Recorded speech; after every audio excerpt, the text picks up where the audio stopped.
Halo semuanya, kembali lagi di Jam Kosong Podcast, saatnya mendengar dan didengar. Kali ini kita dapat kesempatan untuk bertemu narasumber dan bintang tamu yang spesial banget. Beliau adalah partner of Diko ya di Digital Community di Jakarta. Sekaligus dia juga menjadi dosen di BSI Kampus Tasikmalaya dan sekaligus dia juga sering sekali menjadi narasumber di berbagai macam kegiatan, workshop mengenai artificial intelligence. Langsung aja kita sambut Bapak Agung Baitul Hikmah. Ya, makasih Kak Bintang. Gimana kabarnya Pak? Baik Kak Bintang, luar biasa Kak Bintang. Oke. Nah, untuk di pagi kesempatan kali ini kita akan banyak banget nih ngobrolin tentang AI karena kan Bapak jagonya nih gitu ya. Jadi ya Jago sih enggak sih. Cuman tahu dikit lah. iya, jadi ya harapannya mungkin informasi dan ilmu yang akan Bapak sampaikan bisa bermanfaat bagi teman-teman yang lagi nonton ini semua. Oke, langsung aja nih kita jumping ke pertanyaan pertama. Kan AI ini banyak banget nih. Paling saya kenalin dulu mungkin Kak. Oh iya, boleh banget dong perkenalan dari Bapak. Langsung tanya jawab. Iya. Oke. Mungkin teman-teman semua, perkenalkan nama saya Agung Kak Bintang. Kebetulan saya ini adalah partner of Diko. Mungkin teman-teman belum kenal Diko ya? Iya, kita belum tahu nih. Digital Creative Community, di mana kami mempunyai program Cermai. Cermai di situ kita melakukan pelatihan terkait dengan artificial intelligence, machine learning, deep learning. Kita punya target pelatihan untuk 10.000 siswa dan 5.000 guru. Nah, Diko ini bukan hanya di Tasikmalaya Kak. Di Bekasi, kemarin saya juga ngisi di Solo. Jadi intinya Diko ini adalah sebuah komunitas yang bergerak di bidang digital. Jadi kalau misalkan sekolah kakak nih, Kak Bintang atau ibu bisa mengundang Diko, gratis itu. Oh, gratis itu? Baik pelatihan ke siswanya, pelatihan ke gurunya. Nanti tinggal diatur aja. Oke, berarti seputar digital ya Diko ini bergerak. Iya. Jadi kakak-kakak semua nih, Kak Bintang contohnya nih ya, Kak Bintang nih di podcast misalnya mengundang narasumber terkait dengan deep learning. Nah, nanti bisa langsung hubungi saya aja. Itu Kak mungkin perkenalan dulu. Iya, perkenalan dulu. Oke, mau langsung jumping ke pertanyaan boleh banget nih. Kan seperti yang tadi agak kepotong tadi bentar. Jadi kan AI ini banyak banget nih dipakai sama semua orang. Hampir dari siswa, anak muda, bahkan guru-guru juga udah pada akses AI. Menurut pendapat Bapak nih, apa sih pendapat Bapak tentang maraknya penggunaan AI di masyarakat? Oke. Mungkin substansi ini saya di segi pendidikan ya Kak Bintang. Karena kan saya sebagai pengajar juga ya, sebagai dosen, mungkin AI ini mempunyai potensi yang sangat besar ya, terutama untuk efisiensi pembelajaran dan inovasi pembelajaran ya. Contoh penerapan AI, karena saya sebagai dosen ya substansinya, saya menggunakan bahan ajar, kurikulum, kemudian administrasi saya sebagai dosen itu menggunakan AI. Akan tetapi nih Kak Bintang, kita harus juga menyeleksi, tidak sepenuhnya kita mengandalkan AI, karena kita harus sebagai manusia, kita sebagai decisionnya, sebagai pengambil keputusannya. Nah, ketika saya membuat bahan ajar, tentunya saya harus memperhatikan dari segi plagiarismenya, dari segi etikanya, dari segi karya ilmiahnya. Ini milik siapa sih? Milik Agung atau milik AI? Nah itu mungkin dari segi pendidikan manfaatnya cukup besar, terutama untuk mahasiswa juga, untuk mahasiswa dan siswa juga ya Kak. Saya sebagai dosen bisa kolaborasi dengan mahasiswanya. Ya, contoh misalnya saya mengerjain tugas, terdengar kita mengerjakan tugas, kita bisa kolaborasi Kak. Kita dari segi kolaborasinya seperti siswa atau mahasiswa bisa memberikan feedback atau umpan balik. Nah, itu mungkin. Tapi sisi negatifnya juga ada Kak. Banyak ya harusnya. Banyak. Sisi negatifnya, contoh kakak nih, ngerjain tugas dari gurunya, pasti langsung masukin ke generatif AI ya, contoh si ChatGPT itu ya. Tugas laporan, misalkan Bu Enang tuh ngajar apa tuh Bu Enang? Bahasa Sunda. Bahasa Sunda. langsung kan, langsung seret ya, langsung copy. Nah, itu dari segi etikanya kurang baik. Iya. Tapi di Bapak sendiri, di waktu kelas Bapak sendiri, Bapak mengizinkan penggunaan AI nggak ke Nah, mahasiswa? kita jangan alergi terhadap AI. Oh, Boleh menggunakan AI, namun perlu diperhatikan etikanya. penggunaannya. Ya, penggunaannya. Contoh, jangan langsung copy, tapi Oke. lihat dulu sumbernya apakah jelas apa enggak. Itu mungkin. Menarik banget nih. Oke. Kedua nih, AI itu apa sih menurut Bapak? Menurut saya kan lahirnya tahun 80 ya. Oke. Berarti generasi apa tuh, Kak? Baby boomer ya Baby masuknya ya, boomer, boomer ya. Baby Genji gitu ya.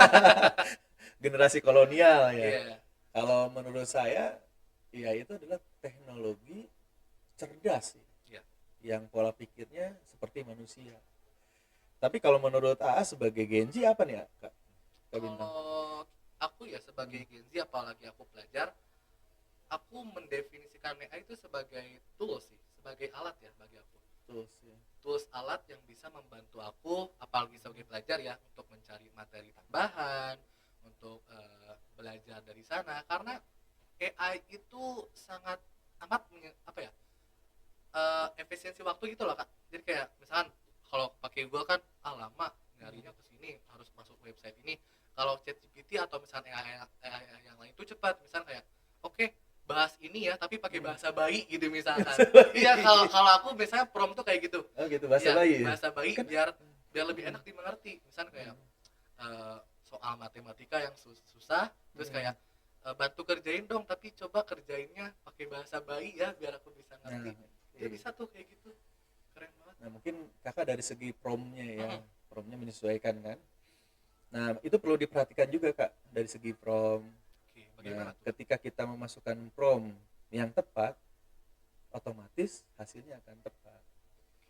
Dan menghindari, ada namanya kalau di AI itu namanya bias, Oke, oh iya. halusinasi ya. Kadang kan sering ya, kita promnya, contoh tadi bahasa bayi ya kan. Nah, Iya.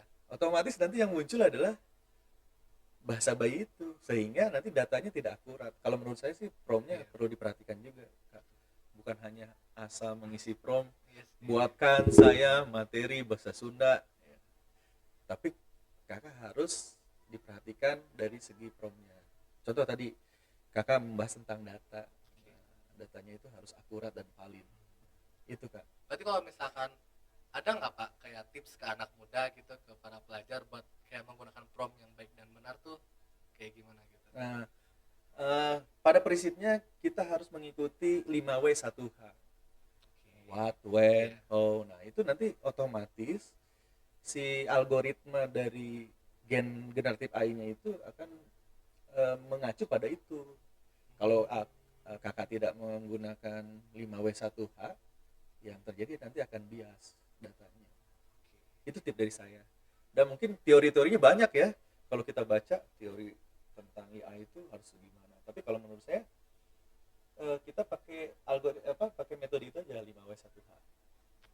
Bagaimana, kapan, di mana. Ya, kalau di penelitian itu, kalau dulu saya pernah diajarin oleh Pak Romi ya, terkait dengan harus jelas objeknya apa, masalahnya apa, solusinya apa. Nah, seperti itu. Nanti dihasilkan data yang akurat dan valid. Gitu kan, nanti belajar lagi ya. Iya, saya juga Dengan- pastinya harus banyak belajar banget sih tentang AI ini. Apalagi kan seperti benar yang tadi Bapak bilang, kalau misalkan right prompt, right answer, biasanya kayak gitu. Semakin jelas promptnya, biasanya kan semakin detail promptnya Betul. juga semakin detail juga Betul. jawabannya. Dan semakin mengikuti apa yang kita mau juga. Betul. AI itu seperti itu. Oke, lanjut nih. Di kampus Bapak atau di kelas Bapak, AI ini mengubah sistem Bapak ngasih pembelajaran nggak sih? Otomatis kak, merubah banget sistemnya. Saya sebagai dosen, walaupun saya baby boomer, saya harus mengikuti gitu. Kalau saya pengajarannya masih tetap menggunakan cara jadul, ceramah konvensional, saya ketinggalan dong. Contoh Kak Bintang, saya ngajarin Kak Bintang pakai cara konvensional. Kak Bintang udah kemana, saya masih kemana. Nah, mungkin sangat berpengaruh sekali. Dan di kampus saya, di Universitas Bina Sarana Informatika, saya punya layanan chatbot, namanya Gimana tuh? Sobi. Maksudnya gimana tuh? Sobi. Nah, sobat BSI. Jadi layanan chatbot itu tinggal masukin aja chatbotnya. Dan saya pengen info dosen Tasikmalaya. Nanti saya kasih nomornya Ibu ya. Nomor berapa sekian ada, saya lupa nomornya. Tapi nanti bisa langsung interaktif di sana. Jadi layanan konseling, ya, kemudian layanan kepada dosennya, nah itu bisa melalui aplikasi Sobi. Itu penerapannya. Selain itu, kita juga mempunyai aplikasi asisten pembimbing. Contoh saya ngebimbing nih, saya nggak perlu pembimbing 2 lagi, cukup pembimbing 2-nya AI. Jadi dia yang menyeleksi gitu.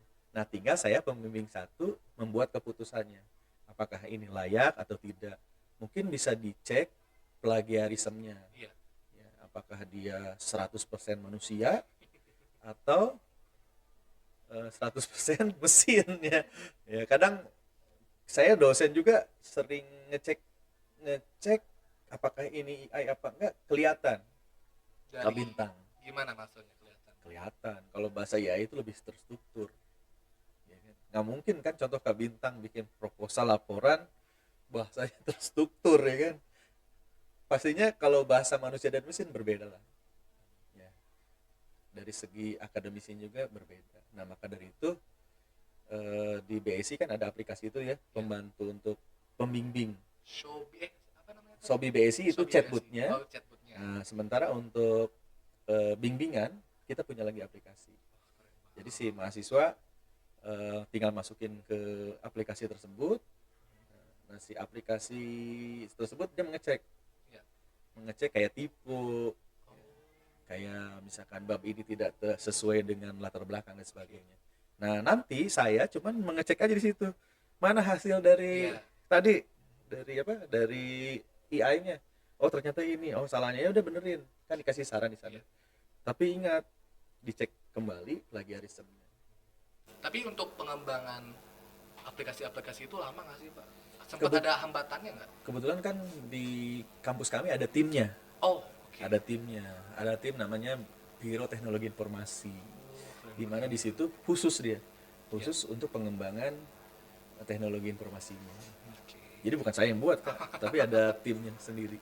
Tapi keren banget, itu sejumlah mungkin inovasi ya bagi para mahasiswa, dan mungkin aku pun jadi kepikiran nih kalau misalnya bikin aplikasi kayak gitu tentunya bisa bermanfaat bagi banyak orang kan. Bisa Kak.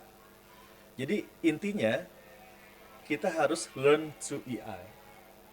Harus belajar AI, bukan menolak. Ya. Nah, nanti kalau misalkan Kakak maaf ya, kuliah di kami, nanti kita ajarin deh bagaimana implementasi AI gitu. Nah, tadi kan udah banyak banget ngebahas AI kan.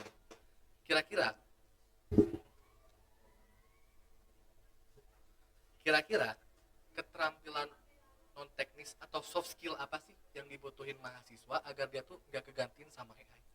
Nah ini mungkin ya, ini agak menarik. Banyak yang berpikir bahwa AI itu akan menggantikan manusia. Ya, banyak berpikir nih AI itu akan menggantikan manusia, soft skill manusia. Sebenarnya tidak Kak. Contoh Kakak nih, public speaking, emang bisa diganti sama AI? Nggak bisa, ya kan?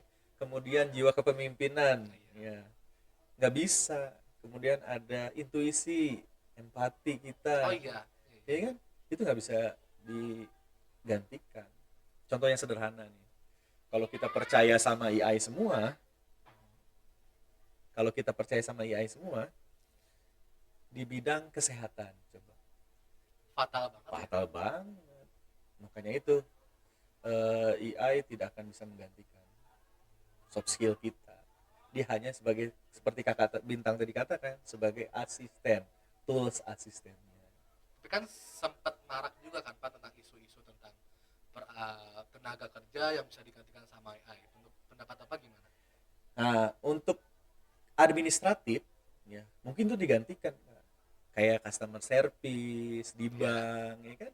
Kita nggak harus ke bank lagi, cukup dengan menginput di chatbotnya dia. Seperti kami, layanan mahasiswa kami orang nanya nggak harus ke ADM, Oke.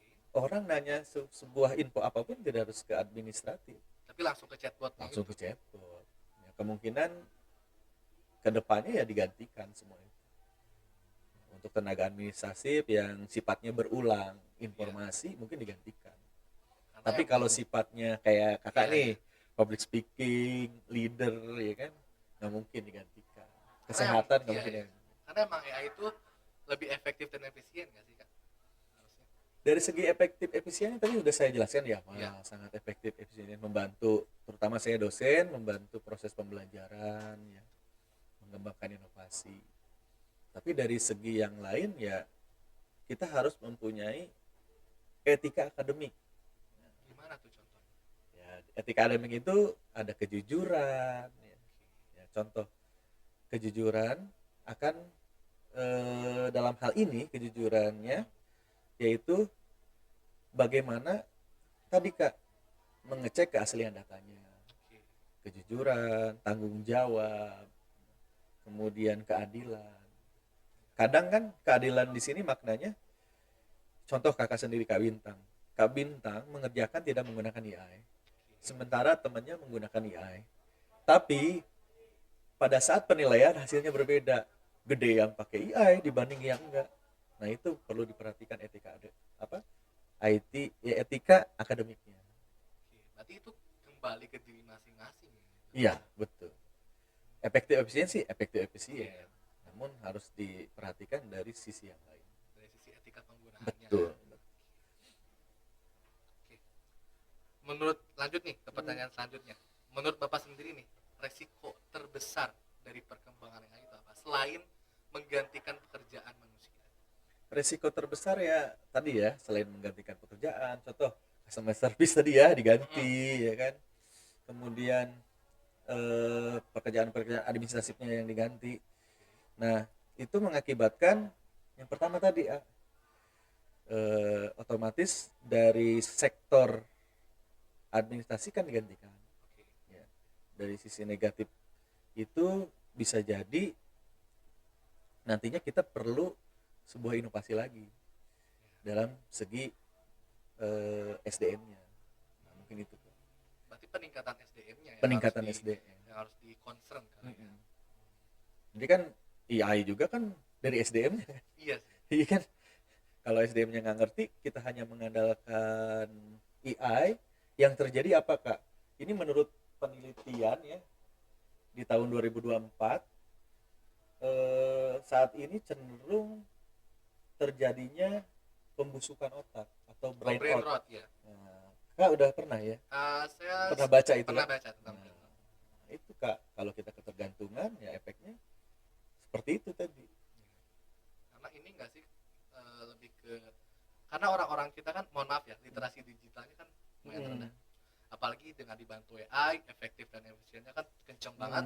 Jadi biasanya apalagi kalangan pelajar nih, dia tuh biasanya langsung kayak ke AI, udah semuanya beres tanpa ngerti apapun. Itu pendapat Bapak gimana tuh? Nah itu dia tadi kan. Jadi kayak pengganti effortnya si Nah, pelajar, nah etikanya itu tuh dia, dipertanyakan gadget kan. sekarang kan hanya ngemanfaatin doang ya, Iya. tanpa tahu dari mana nih itu, langsung comot. Hmm. Tugas dari Bu Endang comot, terus masukin ke Word, kumpulin, print gitu ya. Nah si hasilnya ya kembali ke diri kita sendiri kak. Ya, tadi tuh kejujuran, ya, tanggung jawab, keadilan. Jika Nah itu itu ya. kejujuran, tanggung jawab, keadilan, dan kepercayaan. Dari kejujuran itu kan muncul kepercayaan, Iya. muncul tanggung jawab, dan muncul keadilan. Itu kak, susah sih ya kalau Genjit. Iya. Genjet ya. Gen Z ya. Berarti kan Kakak belum apa ya? saya masih Gen Z ya. Genjet ya, lahirnya tahun berapa sih? Aku 2009. Oh iya 2009 masih Masih Gen Z. Genjet ya. Kalau saya Alpha Jet ya. Berarti secara kesimpulan besarnya perkembangan AI ini harus diimbangin dengan keseimbangan SDM juga dong ya. Betul, keseimbangan SDM juga. Makanya belajar. Makanya kakak harus belajar terkait dengan AI. Nih mic-nya agak-agak nih, tapi nggak apa-apa. Nih, ini yang mungkin poin yang yang menarik gitu buat aku dibahas. Karena aku nggak tahu ya sejauh mana sih AI ini bisa berdampak bagi masyarakat di Tasikmalaya ya contohnya. Bapak tahu nggak sih kayak sejauh apa sih manfaatnya di Kebetulan Tasikmalaya AI ini? tahun 2024 saya sebagai Dewan Penasehat Smart City di Kominfo. Kalau sekarang kan Komdigi ya. Iya. Nah, Kominfo. Kebetulan siswa-siswa saya banyak yang di sana magang, Kak. Bahkan sekarang jadi programmernya di Dinas Kominfo. Saya masukin ke situ tuh. Kayak Muhammad Akbar Fauji. Nah, kalau nggak salah sekarang Kominfo itu bikin nama aplikasinya Hub Tasik, Hai Tasik, informasi digital. Nah, itu kebetulan yang membuat alumni saya. 2024 saya pernah jadi Dewan Penasehat Smart City juga di Kota Tasik. Gitu Kak. Setahu saya Hub Tasik sekarang, Hub Tasik. Berarti keren banget ya. Belum sih Kak. Malahan saya usulin supaya ada layanan seperti chatbot lah ya. Jadi lebih cepat.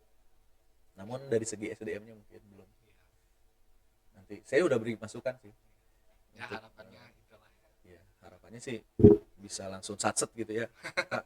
Nanya tuh nggak harus ada admin lagi, tinggal kita masukin datanya ke chatbot itu kan dia bisa menjawab. Contoh info lokasi SMA di Tasik, langsung kan info kampus di Tasik, nggak harus nyari-nyari lagi. Mungkin nanti saya usulin seperti itu sih Kak. Kemarin saya udah ketemu sama Pak Asep, saya udah ngusulin itu. Berarti ngusulin tentang inovasi kali, inovasi teknologi inovasi untuk Tasikmalaya, untuk kota Tasikmalaya. Walaupun sekarang udah ada sih, tapi belum sampai ke sana. Belum sampai. Aplikasi Hub Tasik itu. Dia hanya sebatas pelayanan digital, namun belum interaktif. Jadi umpan baliknya masih lewat website, tapi belum sepenuhnya menggunakan artificial intelligence. Berarti AI kan tadi kita sempat bahas ya. AI itu bisa menghilangkan pekerjaan manusia kan Pak. Tapi AI ini bisa nggak sih kayak dia tuh jadi ladang bisnis, lapangan pekerjaan atau lapangan jadi ladang bisnis gitu? Nah iya lah Pak. Contoh penjualan ya. Kan ada aplikasi AI namanya Jasper. Nah itu bisa menganalisis market Kak. Nah misalkan kondisi saat ini marketnya yang paling laris mana. Nah itu bisa kita analisis di situ. Jasper kalau nggak salah aplikasi. Ada nggak sih ini Pak aplikasi AI lain yang kira-kira pelajar tuh harus tahu selain ChatGPT atau yang biasanya kita? Mungkin teman-teman lebih tahu kan? Kayak aplikasi yang dari Cina itu DeepSeek ya? Yang translator itu ya? DeepSeek ya kan? Sering kan digunain ya? Aku ya sering. Apalagi tuh sekarang ada lagi Cici ya apa? Oh iya Cici tuh. Banyak banget tuh intinya pemasarannya. Kan Cici. Ya kan? Atau kalau yang lebih akurat lagi apa ya selain ChatGPT itu Copilot ya, Bing ya. Karena itu bawaan Google. Banyak sih Kak kalau kalau kita bahas ya. Kalau di video itu apa? PO3 ya, PO ya sekarang. Sora ya, Midjourney ya, banyak kan ya. Banyak banget itu Kak. Tapi Bapak sendiri pakai apa Pak? Kalau saya lebih enak pakai Gemini sih. Kenapa? Apa yang menjadi unggulan terbesar dari Gemini? Ya lebih apa sih ya? Kalau dari interface lebih, kalau menurut Bapak sih ya, selaku kaum kolonial itu lebih enak makanya dibanding dengan yang lain. Itu saya sih. Dan lagi di Gemini itu kan disediakan token yang cukup banyak supaya kita belajar. Kalau yang lain kan harus berbayar ya kan. Kalau di Gemini biasanya dikasih tokennya lebih banyak. Jadi kita bisa mencoba. Kalau di Gemini ya aku salah satu fitur yang aku suka ya, dia tuh bisa langsung transfer ke dokumen Pak. Itu dia. Bisa langsung kayak oke bikinin nanti langsung transfer format ke Excel ya. Iya jadi Google Doc atau spreadsheet ya, Google Spreadsheet itu lebih enak sih. Nah mungkin Bu Endang perlu ditandain kalau tugas. Enggak ya Bu. Ya. Saya di mix kok. Ada hasil usaha sendiri sama. Ya itu harus gitu, harus ada hasil usaha. Gimana Kak? pastinya AI ini sangat amat membantu aku banget sih. Malahan hampir semua orang udah pasti dapetin dampak baiknya Iya, dari AI. pastinya. Tapi jangan salah ya, Iya.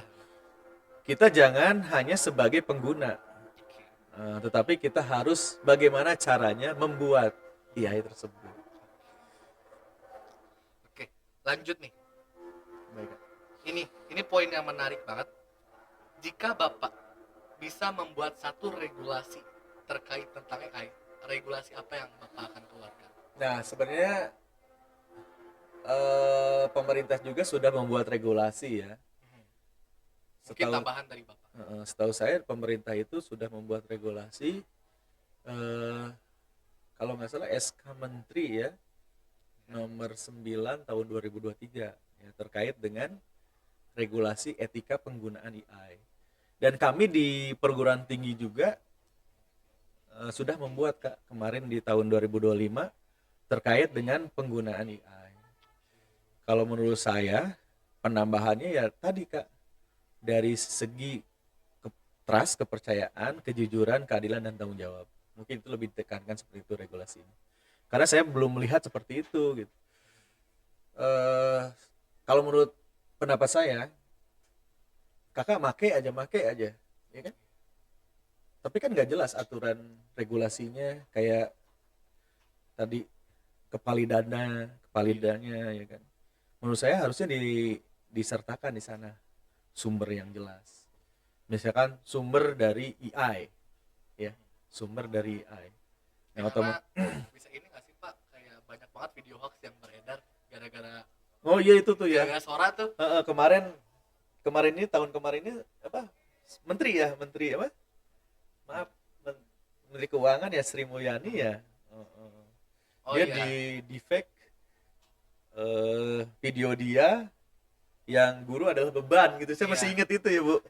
Guru adalah beban, dosen adalah beban. Nah, itu efeknya sih emang luar biasa sih Kak ya. Makanya dari itu kita perlu regulasi terkait dengan yang tadi tuh, tanggung jawab, kepercayaan, keadilan, Sama etika moral etika penggunaannya. moralnya. Itu yang mungkin sulit sampai saat ini juga, kita kesulitan di situ, terutama saya sebagai dosen. Mungkin A juga sama kan, ketika A masukin prompt di AI, A tidak mencantumkan sumber AI apa. Ya langsung aja pakai. Nah itu dia. Oke, langsung beres semuanya. Tulis Nah aja. itu mungkin Tapi kalau dari aku ya mungkin dari penggunaannya tentu aja aku tuh nggak seketergantungan itu sama AI. Jadi ya hasil effort aku ditambah AI. Aku selalu kayak gitu sih. Kalau misalnya integritas dari aku ya selalu kayak gitu. bagus Kak, luar biasa kakak. Terima kasih Kak Bintang. Oke, mungkin sebelum kita menutup ke penghujung acara nih Kak, Iya, Bapak bisa nggak kasih pesan untuk teman-teman yang lagi nonton, entah itu mungkin mahasiswa, pelajar SMA yang lagi nonton. ini berapa kalimat Kak? Terserah. Kalau Seenak banget Bapak aja. kalau quote itu kan nggak harus ini ya, nggak harus panjang kan? Iya, nggak harus panjang. Quote saya sih gunakan AI sebaik mungkin. Ya, itu aja mungkin. Terima kasih Kak Bintang. Iya. Terima kasih nih Bapak Agung yang Sama-sama. udah mampir di podcast kita, karena jarang-jarang banget nih kita kedatangan tamu yang dari luar sekolah. Oke. Dan mungkin untuk ilmunya sangat amat bermanfaat bagi saya, dan mungkin ini juga akan bermanfaat bagi penonton yang lagi nonton ini semua. Oke. Mungkin gini Kak Bintang atau tim kru yang lainnya, mana nih Iya. suaranya? Ini krunya banyak banget nih di belakang kamera Ini nih. Kak Bintang ada sekitar 2.000 orang kan? 2.000 orang nih lagi nontonin kita nih. Udah berapa nih sekarang yang view? Nah mungkin nanti teman-teman bisa mengundang yang lain selain saya mungkin ya, dari dosen terkait mungkin pembahasannya bukan hanya materi gitu. Iya. Terkait apa misalkan karir ya, terkait dengan apalagi yang dibutuhkan di sini, public speaking. Iya. Mungkin, ya. Saya lebih saya pengennya tuh ngulik seseorang dari awal sih Pak, dari kisahnya, dari inspirasinya kayak gitu-gitu Bisa ya. inspirasi. Iya, kisah inspirasi dan memotivasi yang nantinya bisa menginspirasi sama memotivasi teman-teman yang lagi nonton. Boleh gitu. deh. Boleh nih. Bapak nanti ya part 2 ya. Siap. Part 2 nih langsung motivasi Bapak. Siap. Nanti kita sponsorin nih sama Besi. Wih, boleh banget. Kalender, sponsorin kalender. Belum ada kalender. Sama apa? Gelas. Gelas boleh nih. Nanti saya lupa bawanya ya. Nanti kita bawa deh. Atau Kak Bintang ke kampus nanti saya titipin. Siap. Mungkin itu ya teman-teman semua. Kuliah BSI aja. Aku jadi iklan dulu. Gak apa-apa. Oke. Ya mungkin kita aja akhir kata dari saya. Assalamualaikum warahmatullahi wabarakatuh. Sampai jumpa di episode Jam Kosong Podcast lainnya. Jangan lupa Jam Kosong Podcast saatnya mendengar dan didengar. Terima kasih. Terima kasih Kak Bintang.